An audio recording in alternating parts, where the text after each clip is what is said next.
Robin Hood Radio presents Stage Right or Not with Michele Willens. Michele is a longtime journalist and herself is a published playwright of several theatrical works. She's a frequent contributor to the Huffington Post, Daily Beast, and the Atlantic websites. Well, I had another week of theater that included 3 starkly different productions. One, an old, spelled O-L-D-E, farce brought back to life at the Irish Rep. Another, a new piece at Playwrights Horizons by a popular playwright. That one is about ghosts and storytelling. And finally, on Broadway, though one of its most unique offerings, is a sort of play, sort of concert, sort of performance art piece brought to us by the constantly surprising David Byrne. Well, let's start there. Now, most of us know Byrne from Talking Heads fame. The Broadway show is called American Utopia, but its subtitle could be Talking Brains. He walks out on what is a bare stage, in bare feet as well, holding a plastic brain, and explains, Byrne style, that we are born with millions of cells that go away as we age. Are we getting stupider and stupider, he asks? Well, David Byrne certainly is not. Now, I confess I was not a Talking Heads follower, but I saw another show he produced at the Public a few years back called Here Lies Love, which was incredibly clever and enjoyable. Now, he wasn't in that one, but he is on the stage throughout American Utopia, and his devoted fans love every minute. All ages here, by the way. My millennial son is the one who asked if he could see it, and I believe he appreciated it even more than I did. There's something about Byrne's offhanded wit and observations and sentiments many of the young and restless clearly relate to, like enjoying being with people, but eventually wondering, quote, when are they going to leave? Byrne is not alone up there, by the way. A troupe of 12, similarly clad in gray and shoeless, musicians and dancers move along with him in a clever and intoxicating style. And this is legit, if not your usual stage choreography. Former Tony-nominated director Alex Timbers is listed as consulting producer, but it's clear this is David Byrne's vision from start to finish. The show hints at political feelings. We're all immigrants up here, he notes, and we couldn't do the show without them. But in a good-hearted, let's all keep talking and at least stay involved kind of way. In fact, there's a voter registration booth in the lobby. Unfortunately, I am what I am, Byrne says at one point. Well, there are a lot of folks who wouldn't have it any other way. Finally, to get back to the brain reference, well, it's a recurring theme in the show, being willing to open up our minds, to listen and continue to learn, so we keep those cells charging as long as possible. Which brings me to my second show, The Thin Place at Playwrights Horizons. Now, this 90-minute thing could almost have been created by David Byrne. The playwright is Lucas Hnath, that's spelled H-N-A-T-H, who seems to be offering something new to New Yorkers every season. He's the man behind Doll's House 2 and Hillary Clinton, you'll recall. Well, this one is hard to describe. Basic details include it too is played on a bare stage. The lights don't even go off in the theater for the first chunk. And the overriding subject is what lies beyond, where we go when we die. Not a new subject, but this is nothing if not unique. 4 excellent actors take on the challenging roles. Perhaps most notable is Randy Danson, who portrays a medium who may or may not be for real. Emily Cass McDonald, she goes to see her to try to reach a dead grandmother and missing mother. And there are 2 noisy intruders played by Trini Sandoval and Kelly McAndrew. Essentially, this is a play about storytelling, which is, let's not forget, what theater ultimately is. Yes, there's talk of demons, a touch of magic, and even a dose of politics here too. The Thin Place actually shares a lot of the David Byrne philosophy, that by truly listening, we can understand people so well we can actually get inside their heads. Don't you know that you can have such an open mind that your brain falls out, asks one character? For an odd little show like this, there are some pretty profound observations and questions. You meddle with people's minds, one person says to the medium. You take their money and you tell them lies. Well, maybe, but we are left asking, well, is that okay if it's offering real comfort for those in need? The show is about suspending belief when need be and telling those stories. Hey, don't we suspend that belief every time we walk into a live theater? And does it really take much more than four people on a bare stage with the occasional creepy sound effect to take us to another place, thin or not? Now, the show, I might say, has received wildly mixed reactions, not only from critics, but audience members. The woman next to me, a seasoned theater goer, called it terrible. Well, it ain't that, but it ain't for everyone. My final show, also probably not for everyone. Actually, none of these three are for everyone. They're for special taste, which I like. The final show is at the Irish Rep. It is called London Assurance. It's written by one Dion Bulkico. I don't know, it's a long French name, who apparently wrote this complex and very funny play in 1841 when he was a mere lad of 20. It was a big hit, but later the esteemed playwright, who was also a performer, squandered his wealth, declared bankruptcy, and became the center of a scandal when his wife disappeared. Well, this play too disappeared for almost a century when it was rediscovered, I believe, by the Royal Shakespeare Company, when a young actress named Judi Dench played the ingenue.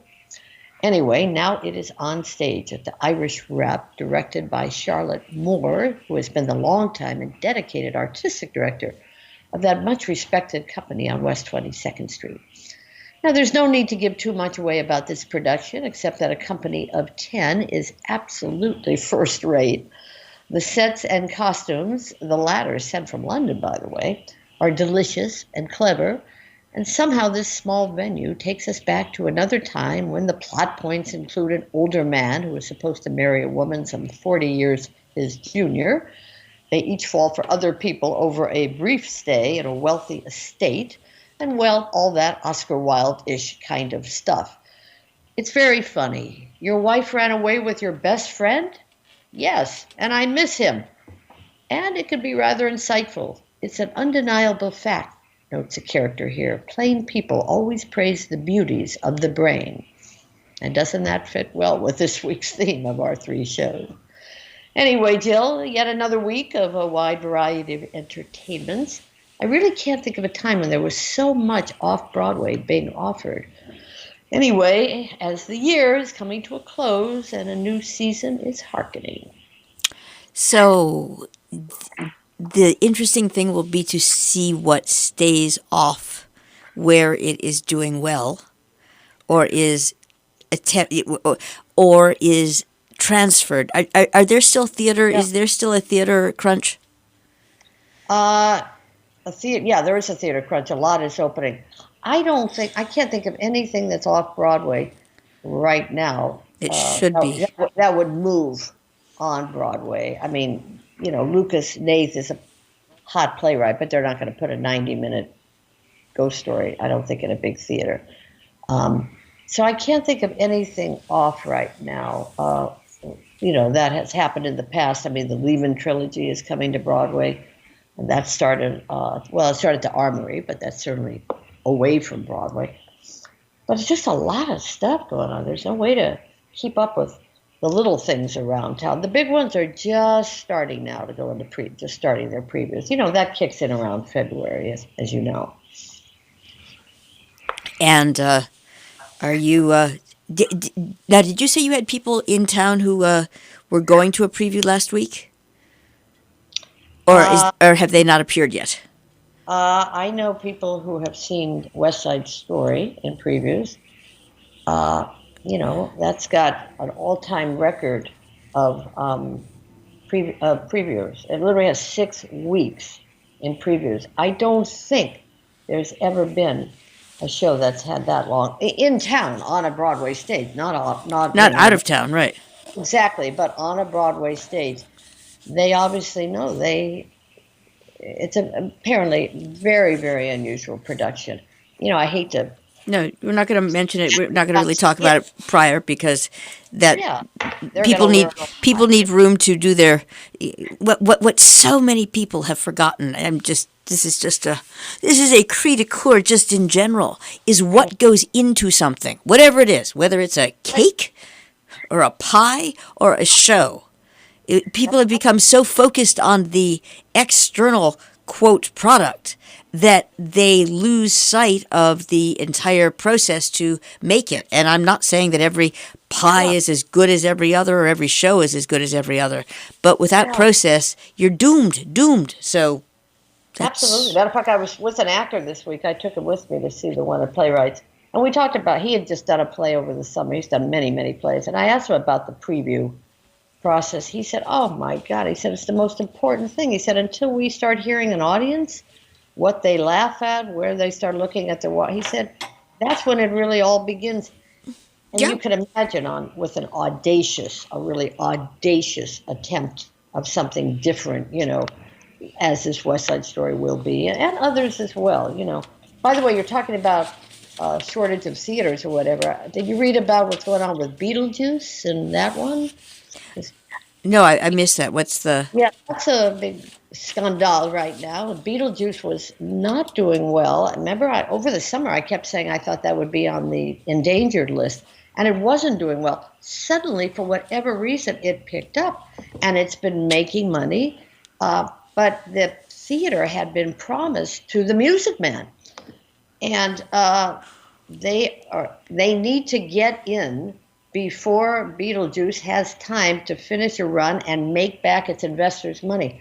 It's a complicated story, but it's being debated heavily now among lawyers and investors and producers, and I don't know, and I don't think it's an easy show to move. But not just that. Typically, the I can't say typically, but in the past, sometimes there was something that was moved and it didn't resonate as well, even if it could be moved. It was meticulously moved. I'm too old now to remember which show it was, but it didn't have the same.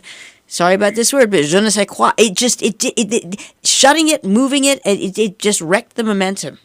Now that absolutely, I'm sure that's the fear here. And Beetlejuice, I have not seen it, and nor do I have interest in seeing it. I'm sorry to say, but I know it's a complicated piece, and I know there's a lot of trickery and a lot of stagecraft going on there, and that's probably not easy to transfer. And I think the problem is shortage of theaters.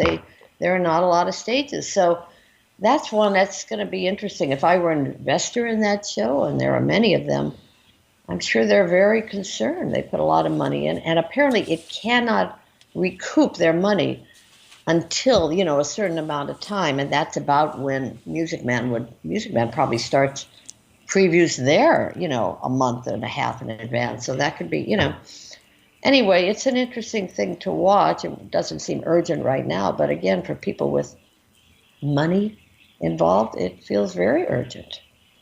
And we will see what happens. So what is it? Stay tuned.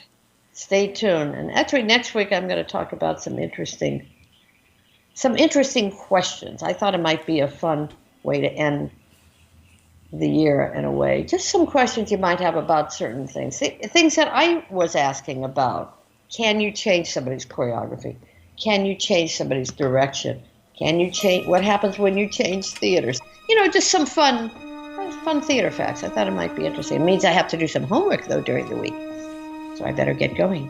Stage Right or Not with Michele Willens, produced in the studios of Robin Hood Radio, robinhoodradio.com.